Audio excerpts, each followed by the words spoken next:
Hello दोस्तों, स्वागत है आप सभी का आपके अपने चैनल पुनीत क्लासेज में। दोस्तों आज की वीडियो में हम लोग कवर करेंगे मोस्ट इम्पोर्टेंट क्वेश्चन जो कि आपके एग्जाम में कभी ना कभी पूछता ही रहता है। तो ये चैप्टर बेस्ड है शब्द एवं वाक्य रचना पे, जो हम लोग पीछे पढ़े हुए हैं। तो उसी से रिलेटेड इसमें क्वेश्चन आपको देखने को मिलेंगे। जैसे कि उसमें हम लोग पढ़े थे शब्द, जैसे कि यौगिक, संकर, समास रूप, तत्सम शब्द, तद्भव शब्द, देशी शब्द, संकर, विदेशी, ऐसे जब पढ़े थे शब्द, वो सब और उपसर्गों की जो संख्या होती है या फिर उपसर्ग जो होते हैं उससे रिलेटेड इसमें क्वेश्चन आपको देखने को मिल सकते हैं। और साथ साथ इसमें प्रत्यय का भी क्वेश्चन देखने को मिलेगा। तो इन सबको मिलाकर एक टेस्ट सीरीज तैयार किया गया है जिसमें सभी टाइप के क्वेश्चंस को देखने को मिलेंगे आपको, ताकि आप एग्जाम के लिए अच्छा से तैयारी कर पाएँ। तो फर्स्ट क्वेश्चन है, सदाचार में उपसर्ग है। तो आपको बताना है कि सदाचार में कौन सा उपसर्ग है। जैसे कि ए ऑप्शन सत, बी ऑप्शन आ, सी ऑप्शन अ और डी ऑप्शन अचार। उपसर्ग मतलब कि पहले लगने वाला, ठीक है। तो पहले उपसर्ग लगता है और प्रत्यय बाद में लगता है। तो देखिए इसको जब अलग अलग करेंगे सदाचार को, तो सत धन आचार हो जाएगा, ठीक है। तो सत तो आचार तो प्रत्यय हो जाएगा और सत हो जाएगा उपसर्ग, ठीक है। तो सत इसका आंसर सही होता है। तो ए ऑप्शन इसके लिए करेक्ट होता है। चलिए नेक्स्ट क्वेश्चन की बात करें, जो कि है अतियुक्ति में उपसर्ग है, ठीक है। तो अतियुक्ति, ठीक है, अति की बात आ रही है। तो अति एक ही ऑप्शन में है जो कि सी नंबर में, ठीक है। तो इसके लिए सी ऑप्शन करेक्ट हो जाएगा। अतियुक्ति में उपसर्ग है अति। चलिए नेक्स्ट क्वेश्चन है, समादर व संरक्षण में उपसर्ग है, ठीक है। दोनों में बताना है कि कौन सा उपसर्ग है। तो इसमें है सम, ठीक है। म में हलंत लगा यानी आधा म है, ठीक है। तो ए ऑप्शन इसके लिए करेक्ट होता है। नेक्स्ट क्वेश्चन है, प्रत्युपकार प्रतिदिन प्रत्युप्रदेश में कौन सा उपसर्ग निहित है। तो आपको बताना है कि 4 नंबर का आंसर क्या होगा। तो देखिए इसमें उपसर्ग है प्रति, ठीक है। इसमें प्रति उपसर्ग लगा है, तो बी ऑप्शन इसके लिए करेक्ट होता है। मैंने बताया था कि जब तो आधा रहता है तो पूरा हो जाता है। देखिए इसमें साफ साफ प्रति दिखाई दे रहा है, इसमें भी प्रति हो जाएगा। तो सी बी ऑप्शन इसके लिए करेक्ट होता है। अगला क्वेश्चन आता है जो कि 5 नंबर है, अध्यक्ष व अधिष्ठता में कौन सा उपसर्ग है। तो अध्यक्ष व अधिष्ठता, ठीक है। तो दोनों में उपसर्ग है आपका अधि, ठीक है। क्योंकि अध्यक्ष में अधि हो जाएगा और अधि में तो यहाँ पे अधि निकल ही रहा है, ठीक है। इसमें तो अधि साफ साफ दिखाई दे रहा है। तो दोनों को बताना था, तो दोनों में ये ऑप्शन, ठीक है, मौजूद है। तो इसका ए ऑप्शन करेक्ट हो जाता है। चलिए नेक्स्ट क्वेश्चन की बात करें, निम्नलिखित शब्दों में उपसर्ग पहचानिए। आपको बताना है कि जो अभ्यास है, ठीक है, अभ्यास, अभिमुख और अभियान, इन तीनों में, ये चारों ऑप्शन के मुताबिक इनमें से कौन सा उपसर्ग लगा हुआ है। तो देखिए इसका ऑप्शन हो जाएगा डी, अभी। क्योंकि देखिए यहाँ पे आधा भ है तो पूरा हो जाता है, अभ्यास में अभी हो जाएगा, ठीक है। अभिमुख में अभी दिखाई दे रहा है आपको, अभियान में अभी आपको अलग दिखाई दे रहा है, ठीक है। उपसर्ग यानी पहले लगने वाला शब्दांश, ठीक है। तो इसमें डी ऑप्शन इसके लिए करेक्ट हो जाएगा। चलिए नेक्स्ट क्वेश्चन है, नी परी उन उपसर्ग से संबंधित शब्द पहचानिए। मतलब कि बताना है कि कौन सा चारों विकल्प में से जो ऑप्शन है, पहले वाला में नी उपसर्ग का प्रयोग किया गया है, दूसरे वाला में परी और तीसरा वाला में उन का प्रयोग किया जाएगा। तो देखिए इसमें साफ साफ दिखाई दे रहा है कि जो ए ऑप्शन है इसमें किया गया है ये प्रयोग, ठीक है। क्योंकि निबंध में नी आ गया, परी, परिजन में परी आ गया और उन आ गया 29 में, ठीक है। और ऐसा कोई ऑप्शन नहीं है, तो ए ऑप्शन इसके लिए करेक्ट हो जाएगा। चलिए नेक्स्ट क्वेश्चन आता है, अति उपसर्ग का अर्थ है। तो बताना है आपको कि अति उपसर्ग का क्या अर्थ होता है। अगर आपने उपसर्ग वाला वीडियो नहीं देखा है तो डिस्क्रिप्शन में आपको लिंक मिलेगा, वहां से जाकर आप वीडियो को देख पाएंगे। चलिए इसका ऑप्शन हो जाएगा ए, ठीक है। ए ऑप्शन इसके लिए करेक्ट होता है। अति उपसर्ग का अर्थ होता है अधिक, ठीक है। बाहुल्य मतलब कि बहुत सारा, तो अधिक इसका ऑप्शन ए करेक्ट हो जाएगा। चलिए नेक्स्ट क्वेश्चन आता है, निम्नलिखित में कौन सा शब्द अरबी फारसी उपसर्ग युक्त नहीं है। आपको बताना है कि कौन सा अरबी फारसी नहीं है। तो देखिए इसमें आपको साफ साफ दिखाई दे रहा होगा, ठीक है, कि ये है, क्योंकि यहाँ पे बिंदी लगा है, ये भी है और नाकाम भी है।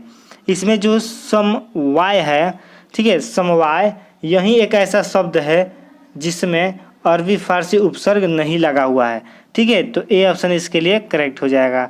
नेक्स्ट क्वेश्चन आता है, हिंदी उपसर्ग युक्त शब्द नहीं है। मतलब कि हिंदी उपसर्ग किस में नहीं लगा हुआ है। तो इसमें आपको दिखाई दे रहा होगा अवान में हिंदी उपसर्ग नहीं लगा हुआ है, तो ए ऑप्शन इसके लिए भी करेक्ट होता है। नेक्स्ट क्वेश्चन आता है संस्कृत उपसर्ग युक्त शब्द नहीं है। अगर आपको नहीं पता है कि संस्कृत उपसर्ग क्या होता है, कितना होता है, तो वीडियो देखेंगे तो आप अच्छा से समझ पाएंगे। तो इसका ऑप्शन हो जाएगा सी, लाचार। लाचार में संस्कृत उपसर्ग का प्रयोग नहीं किया गया, तो सी ऑप्शन इसके लिए करेक्ट। नेक्स्ट क्वेश्चन की बात करें जो कि 12 नंबर है, निम्नलिखित में से कौन सा शब्द हिंदी उपसर्ग युक्त है, मतलब कि हिंदी उपसर्ग का प्रयोग किया गया है किस शब्द में, तो ये प्रयोग किया गया है कपूत में, ठीक है, कपूत, तो ए ऑप्शन इसके लिए करेक्ट हो जाता है। चलिए नेक्स्ट क्वेश्चन आता है जो कि 13 नंबर है, छलिया, पठनीय व कहानी में कौन सा प्रत्यय निहित है। प्रत्यय मतलब कि लास्ट में लगने वाला, अंत में, आदि में लगने वाला, ठीक है। तो देखिए प्रत्यय बताना है, तो छलिया में क्या आ रहा है, इया, ठीक है, ये आ रहा है। पठनीय, ई आ रहा है ना, ई, पठनीय, ये आ रहा है। कहानी तो आनी, ठीक है, तो साफ साफ ये ऑप्शन डी दिखाई दे रहा है, ठीक है, तो इसके लिए डी ऑप्शन करेक्ट होता है, इया, ई, आनी, डी ऑप्शन इसके लिए करेक्ट। नेक्स्ट क्वेश्चन आता है, प्रत्यय बहुत ही आसान होता है, आप उच्चारण करके इसको पकड़ पाएंगे कि कौन सा प्रत्यय किस में लगा हुआ है। जैसे कि चर्मकार है, ठीक है, चर्मकार, प्रभाकर में कौन सा प्रत्यय निहित है। देखिए चर्मकार तो कार आ रहा है, सीधा सीधा बात है, ठीक है। प्रभाकर तो कर आ रहा है, तो ए ऑप्शन इसके लिए करेक्ट हो जाएगा। एक में कार आ गया, एक में कर आ गया, तो ए ऑप्शन इसके लिए करेक्ट। चलिए नेक्स्ट क्वेश्चन आता है, खिलाड़ी, गमनीय शब्द में कौन सा प्रत्यय उपयुक्त है। खिलाड़ी में खिलाड़ी, आड़ी आ रहा है, ठीक है, आड़ी आ रहा है। गमनीय, ई आ रहा है, गमनीय, ई आ रहा है ना लास्ट में, अंत में जो शब्द बोल रहे हैं, तो देखिए इसमें ए ऑप्शन में ये दोनों मिल रहा है, आड़ी और ई, ठीक है, खिलाड़ी में दोनों, तो ए ऑप्शन इसके लिए करेक्ट। नेक्स्ट क्वेश्चन आता है, गाने वाला, लघुत्तर शब्द में कौन सा प्रत्यय है, दोनों बताना है। तो गाने वाला तो साफ साफ दिखाई दे रहा है वाला, ठीक है, तो इसमें प्रत्यय हो जाएगा, गाने अलग हो गया, वाला अलग है। लघुत्तर अब देखना है कि वाला किस में है, ठीक है, तो सब ऑप्शन में देखेंगे नहीं है, इसमें है, तो आगे वाला नहीं चेक करना है, डायरेक्ट मार दो, क्योंकि गाने वाला, वाला एक प्रत्यय में सही है, दो प्रत्यय पूछा है, तो बी ऑप्शन इसके लिए करेक्ट हो जाता है। चलिए नेक्स्ट क्वेश्चन है, खंडहर, लुटेरा शब्द में कौन सा प्रत्यय है, जो कि खंडहर में भी बताना है और लुटेरा दोनों में बताना है कौन कौन सा प्रत्यय का प्रयोग किया गया है। देखिए खंडहर, हर आ रहा है लास्ट में, लुटेरा, एरा आ रहा है लास्ट में, तो दोनों ए ऑप्शन में मौजूद है, तो ए ऑप्शन इसके लिए करेक्ट हो जाएगा। चलिए नेक्स्ट क्वेश्चन है, जो प्रत्यय धातु के अंत में लगते हैं वे प्रत्यय क्या कहलाते हैं। ठीक है, तो मैंने चिल्ला चिल्ला के आपको बताया था कि जो प्रत्यय धातु के अंत में लगता है उसे कृत प्रत्यय या फिर कृदंत प्रत्यय बोलते हैं, और जो संज्ञा, सर्वनाम और विशेषण के अंत में लगते हैं उन्हें तद्धित प्रत्यय कहा जाता है।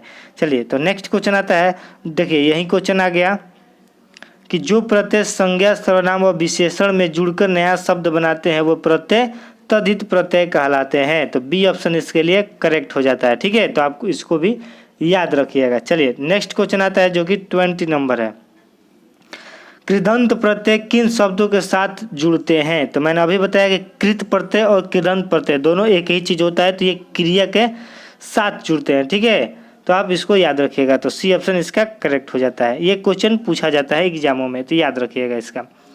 चलिए नेक्स्ट क्वेश्चन की बात करें, वे अविकारी शब्द जो दो शब्दों, वाक्यों अथवा वाक्य खंडों को जोड़ते हैं वे कहलाते हैं। तो वे अविकारी शब्द कौन कहलाते हैं, ये कहलाते हैं क्रिया। ठीक है, तो इसका सी ऑप्शन सही हो जाएगा। चलिए 22 का देखते हैं कि 22 नंबर क्वेश्चन क्या कह रहा है।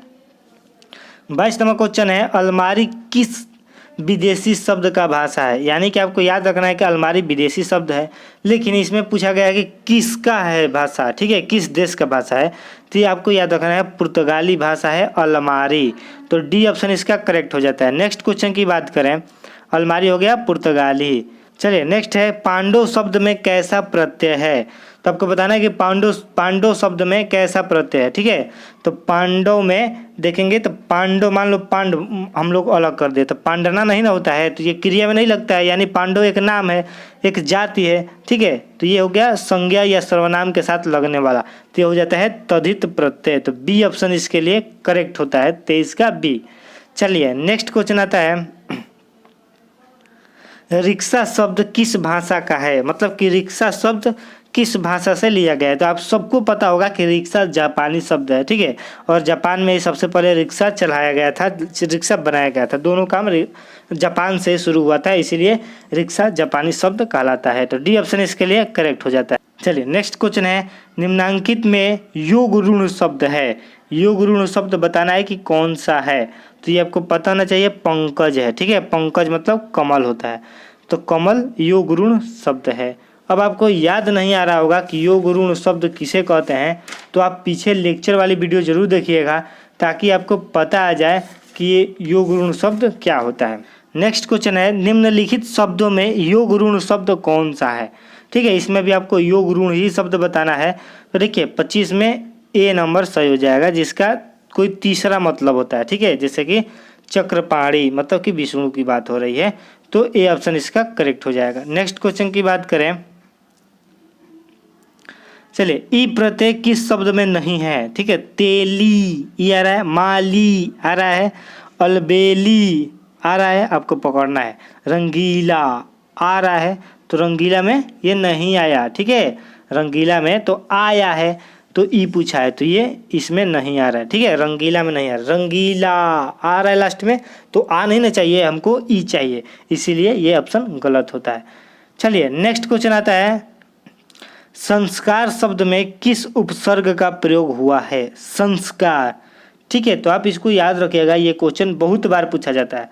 संस्कार में सम उपसर्ग का प्रयोग किया गया है, ठीक है, संस्कार में सम उपसर्ग का प्रयोग किया गया है, तो ए ऑप्शन इसका करेक्ट हो जाता है। नेक्स्ट क्वेश्चन की बात करें, रेलगाड़ी शब्द है, आपको बताना है कि रेलगाड़ी कौन सा शब्द है, ठीक है, ये मैंने एग्जाम्पल में बताया था कि रेलगाड़ी संकर शब्द होती है, क्योंकि रेल अलग भाषा है और गाड़ी अलग भाषा है, ठीक है, दो भाषा से जब मिलकर शब्द बनता है उसको संकर शब्द कहा जाता है। तो रेलगाड़ी दोनों अलग अलग भाषा है और शब्द मिलकर बना है, तो ये संकर शब्द, डी ऑप्शन इसके लिए करेक्ट होता है। नेक्स्ट क्वेश्चन की बात करें, वकील किस भाषा का शब्द है, तो आपको याद होनी चाहिए कि वकील अरबी भाषा का शब्द है, तो बी ऑप्शन इसके लिए करेक्ट हो जाएगा, अरबी का, मतलब कि वकील अरबी का शब्द है। चलिए नेक्स्ट क्वेश्चन की बात करें, संकर शब्द का अर्थ होता है, ठीक है, आपको बताना है कि संकर शब्द का अर्थ क्या होता है। तो मैंने अभी बताया कि दो भाषा के शब्दों से मिलकर बना शब्द ही संकर शब्द कहलाता है, तो डी ऑप्शन इसका करेक्ट हो जाएगा। चलिए आपको बताना है कि जिन शब्दों की उत्पत्ति का पता नहीं चलता उन्हें क्या कहा जाता है। तो उत्पत्ति मैंने बताया था कि हर जगह का अलग अलग बोली हो जाती है, तो बोली से एक देशज शब्द का निर्माण होता है, ठीक है, तो देशज जो होता है वो एक ऐसा शब्द होता है जहाँ हर जगह पे अलग अलग होता है, अपने देश का देशी होता है, तो इसका पता नहीं चलता है कि उत्पत्ति कहाँ से हुई है, क्योंकि हर जगह इसका उत्पत्ति होती है, हर जगह से कोई ना कोई अलग अलग भाषा होती है हर जगह की, इसीलिए इसका देशज शब्द आंसर सही होगा, ठीक है। चलिए नेक्स्ट की बात करें, निम्नलिखित शब्द युग्मों में कौन सा असंगत है, मतलब कि किससे कोई रिलेशन नहीं है, जैसे कि गमला पुर्तगाली नहीं है, कैंची तुर्की नहीं है, कारतूस अंग्रेजी नहीं है, या फिर अफसोस फारसी शब्द नहीं है। आपको बताना है कि कौन सा असंगत है, यानी कि गलत व्यवहार करता है। ये गलत व्यवहार करता है कारतूस, ये अंग्रेजी का शब्द नहीं है, आपको याद रखना है, तो डी ऑप्शन इसका करेक्ट हो जाएगा, ठीक है। चलिए नेक्स्ट क्वेश्चन की बात करें, योग ऋण शब्द कौन है, आपको चारों ऑप्शन में बताना है कि इसमें योग ऋण शब्द कौन सा है, ठीक है, तो 34 का बी ऑप्शन करेक्ट होता है, योग ऋण शब्द दशानंद है, ठीक है, तो बी ऑप्शन इसका करेक्ट हो जाएगा। चलिए नेक्स्ट क्वेश्चन आता है, लैकिक शब्द में प्रत्यय है, आपको लैकिक शब्द पढ़ना है, मुंह से बोलना है बार बार, और उसके अंत में जो आएगा उसी को पकड़ना है कि इसमें अंत में क्या भाव आ रहा है, ठीक है, वही प्रत्यय हो जाएगा।